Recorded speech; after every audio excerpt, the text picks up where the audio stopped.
Welcome to the Small Business Miracles Podcast. I'm Jeff Randolph. This small business podcast is brought to you by EAG Advertising and Marketing. We're going to talk about marketing, and we're also here to celebrate entrepreneurs by diving into their story, and we learn a little more about what makes them tick. Today, we're going on camera, or on microphone, or both. Today, the call is coming from inside the house. We've traced the call. It's coming from inside the house. EAG Chief Public Relations Officer Ryan Gerding is back with us again to talk about the importance of media training. If you're important enough to be interviewed, you're important enough for media training, so you get it right. And whether this is a good story, and especially if it isn't, being prepared can make all the difference in the world, and it may even save your reputation and your business. If you're ready, let's bring Ryan into the conversation. Talk about strategies, talk about capabilities, building all your hopes and dreams. Talk about possibilities, it ain't rocket surgery, but maybe it is.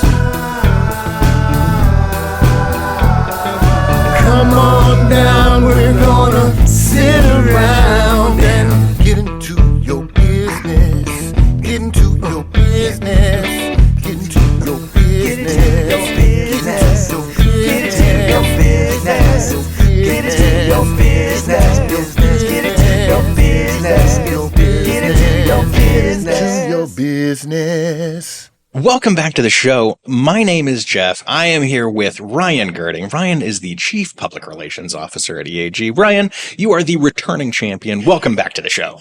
Is this like when Steve Martin and Martin Short are returning hosts on Saturday Night Live? Is there a jacket? Is there a club? If you make it to five, we're going to develop a jacket. No one has done that so far. So I think there's a path that you're on. Nice. Because we're going to keep talking about some public relations issues because they're kind of important these days.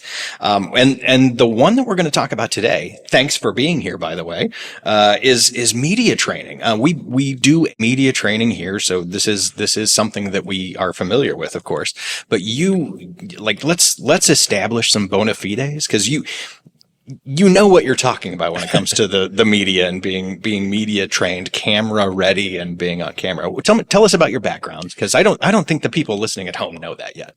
Yeah, so I graduated from the University of Missouri School of Broadcast Journalism, go Tigers, and then spent 8 years as a local TV reporter, anchor, and photographer. So I was on the other side of the camera and did hundreds, if not thousands, of interviews. So I know what the good ones are and what the not so good ones right. are. And you're responsible for how many of the good ones and how many of the bad ones. Do you have a running tally? Most of them were fine. Good. I can certainly remember some stinkers. And then I spent 23 years working in public relations. So it's my job now to think like a reporter, to think like a journalist, and also help our clients think like someone who's being interviewed by a reporter and help them figure out the best way to do that. Yeah, media training is important for a lot of reasons. One, you want to make sure that if you happen to be on camera, you come off, looking good. You want that to happen. I want to see the things that go badly though. Like if it's you're on an interview and you say something very wrong, or you had a hot take and there was an open mic somewhere and that somebody picked that up and now there's a social media backlash against you. There are all kinds of things that could go wrong. Others I probably missed, I'm sure. Yeah, I mean, and nowadays, because everything is online, bad publicity or a bad interview isn't just a bad day. Those stories live online in perpetuity and can be found again and again when people are doing searches. And because the stories live on, it also takes additional time to do damage control after the fact. It's more expensive to pay for crisis public relations than it is to prepare ahead of time. That's right. It's you could prepare for this ahead of time and avoid it, or you can spend more money and time and reputation management down the road. I had a stat at some point that I like to throw around when Twitter was called Twitter, that the average lifespan of a tweet is 7 seconds, unless everything goes wrong and then it's going to live forever. And the same kind of thing applies here. There is that phrase that people use though, that there's no such thing as bad publicity. If I just, send that over to you for a second, for a quick reaction, what's your hot take on there's no such thing as bad publicity? Agree to disagree. 100% behind that. Yeah, there is bad publicity and it can cost you. In fact, it could cost you your company and the reputation, which is going to be a terrible thing. One of the things that we hit when we are, talking about this media training, when we're doing media training for a client, is that idea of being off the record. And before we even get into any of the tips and techniques and kinds of things that media training covers, being off the record, were you you were an upstanding journalist? You could say that things were off the record, right? You were trained to be a journalist.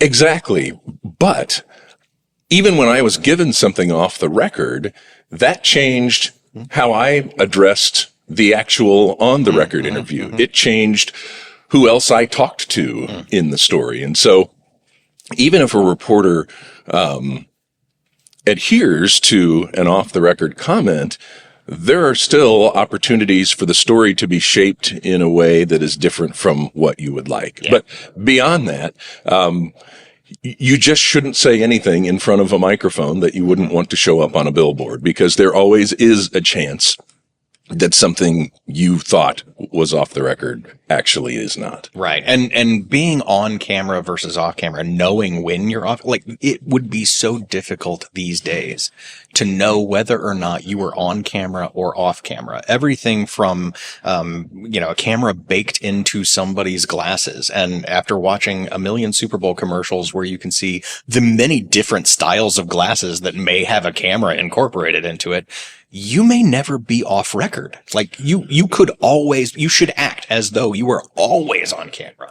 Right. And I've had circumstances happen in the past with clients who shared some information even while a TV interview was being set up. The sound person was working and the camera person was working, and thought that was information that wasn't going to be included in the piece. And it was. And they learned a valuable lesson that, if you're in the presence of a journalist, nothing's off the record. And you don't necessarily need to have a journalist there as well these days, because if I have a social media following, I didn't go to a journalism school to know what the rules are supposed to be, or I decide intentionally to break those rules because I'm going to shake things up. It just means that you need to be on all the time these days. That's really an issue. When I started in the business back in 1864, one of the things that we talked about was, a client kind of good old boying somebody else, meaning you're just having a one-on-one conversation. You say, hey, look, man, I got to be honest with you, which right away, let's say, oh, I'm sorry, were you not being honest with me before? It's so difficult to just kind of approach somebody one-on-one like you might in any other situation and go, hey, hold on. This is, let's talk person to person here. It's still a difficult road to navigate if that's the case. Let's talk no comment, because a lot of times every training that we do, hopefully, it comes through loud and clear. We don't say no comment. There's always going to be some kind of comment. Can you talk about the no comment thing? No comment is a comment. It is. You've said a lot right there. And inevitably what happens is, particularly if it is, a controversial stance or a story where there are adversaries, you may have, let's talk old times, column inches. You may have several column inches where someone is making some type of an allegation about you, and then all you say is no comment. Just the amount of space in the story that's spent talking about what they say and what you say is significant. But there is always something you can say. And if the information that you're being asked about isn't something that you can talk about, you can, number one, explain why that's not something we share publicly. But what I can tell you is this. But if you say nothing, silence creates a vacuum. Right. And it can be filled with whatever. Yeah, yeah. So we will always have a position. You should always have a position. If a reporter calls you to comment on something, you can comment on something. You do have a side of the story to tell. You may not choose to say that to a particular outlet, but you would still have a statement you could make or something that would help fill that space and provide your side of the story. Because there should be two sides. Well, that starts to get us into the media training and what should a good media training include? What should that kind of thing look like?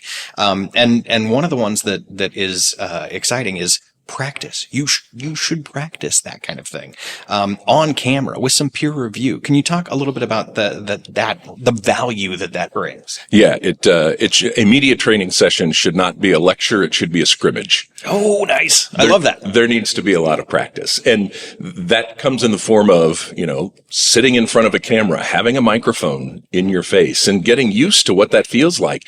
Everyone feels different when a camera is on them and when a microphone is in their face. Everyone. And you've got to be able to be, if not comfortable with that, at least prepared to know what it will feel like when that happens.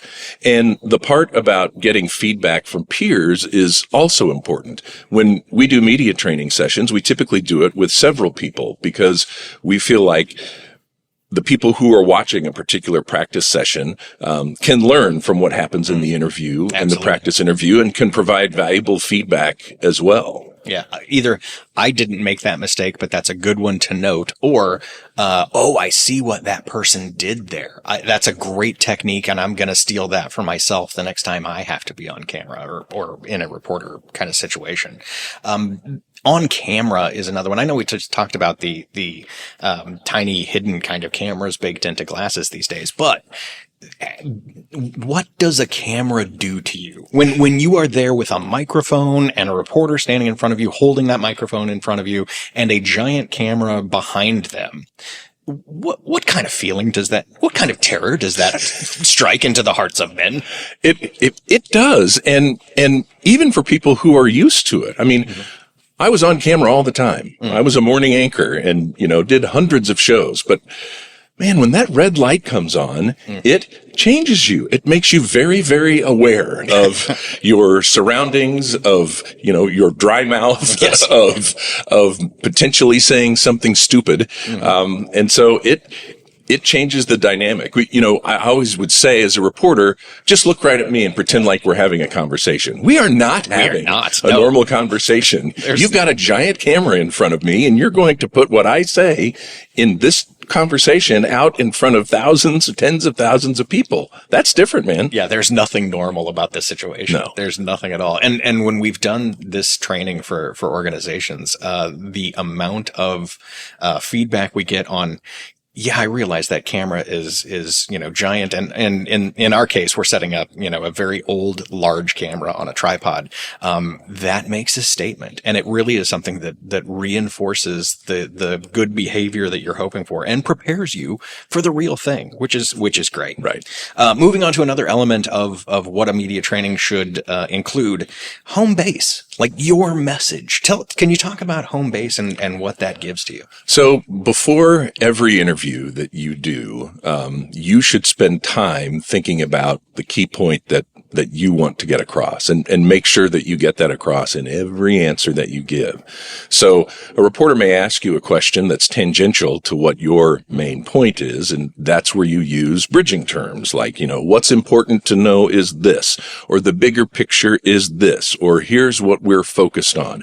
All of those get you back to the main point that you're trying to get across. And it's okay to repeat that in almost every answer that you give. It's okay to do that.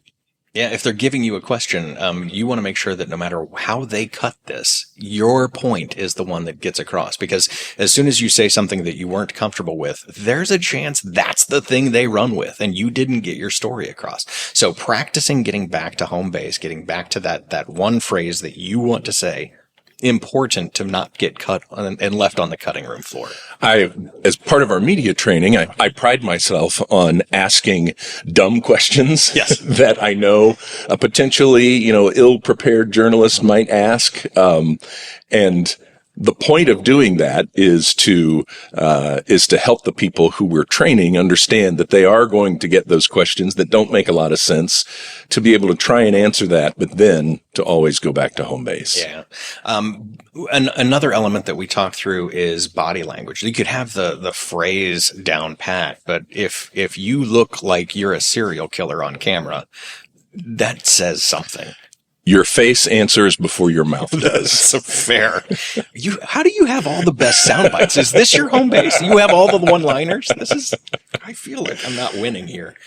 But yeah, that is important. It's important to be, open, to be relaxed, and to just recognize that what people see is almost as important as what they hear. Right. And again, when that camera starts rolling and you see that camera and you realize there's nothing normal about this situation and everything is being recorded, that body language becomes something you don't think about because your brain is spinning 1,000,000 miles an hour about the things coming out of your mouth.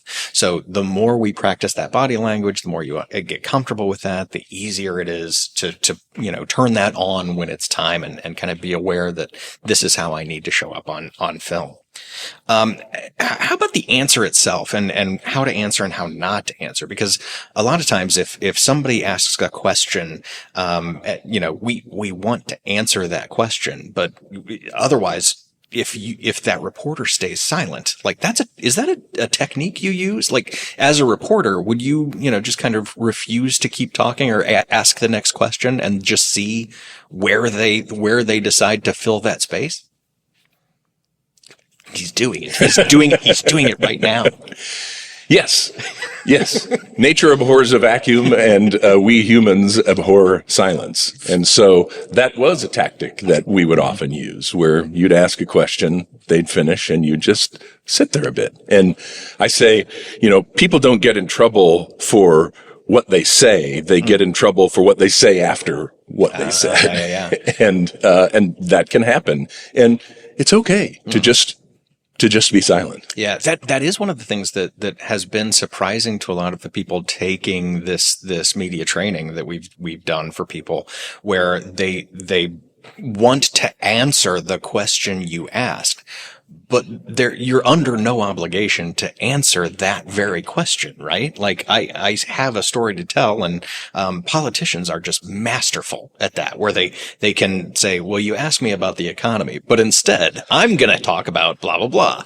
And you get finished with that and you go, that didn't answer my question at all. And that now we're fighting. It's an exciting time. Yeah, and that's okay, as long as you keep coming back to your home base and getting your message out and practice doing that, then you'll be in good shape. Yeah, practicing is core to this entire thing. You don't want to go into a media interview and not have a plan, not know what you're going to say, not know how to come off as the best way you can. And this are we really only talking about those negative stories and where a reporter is trying to get to the bottom of something that was either a crisis or a potential crisis, or is it also the positive stuff? It's for any story. 90% of the interviews that I've helped my clients get have been positive and friendly interviews. But they can also go wrong. And if you don't practice ahead of time and don't have a plan ahead of time, then that's where you could get into trouble. And one of the things that we like to do when we have clients who are going to be interviewed is put together a briefing document for them to help them understand, here's how we got the reporter interested. Here's what you should expect them to ask you. Here is what your home base is for this particular story. Right. Here are other stories that this reporter has done.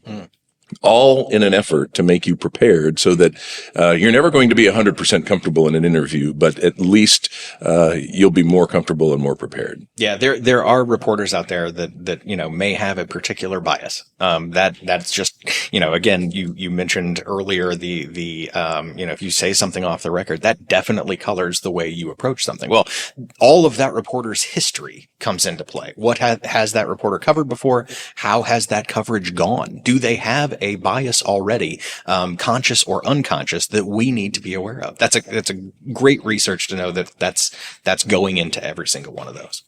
And I'll close it off here just to say that media training is important. If you're going to be on camera, we certainly recommend that kind of thing. Don't go into an interview unprepared. Have someone who has been there and done that help you out. If you are important enough to be interviewed, then it's important that you be trained.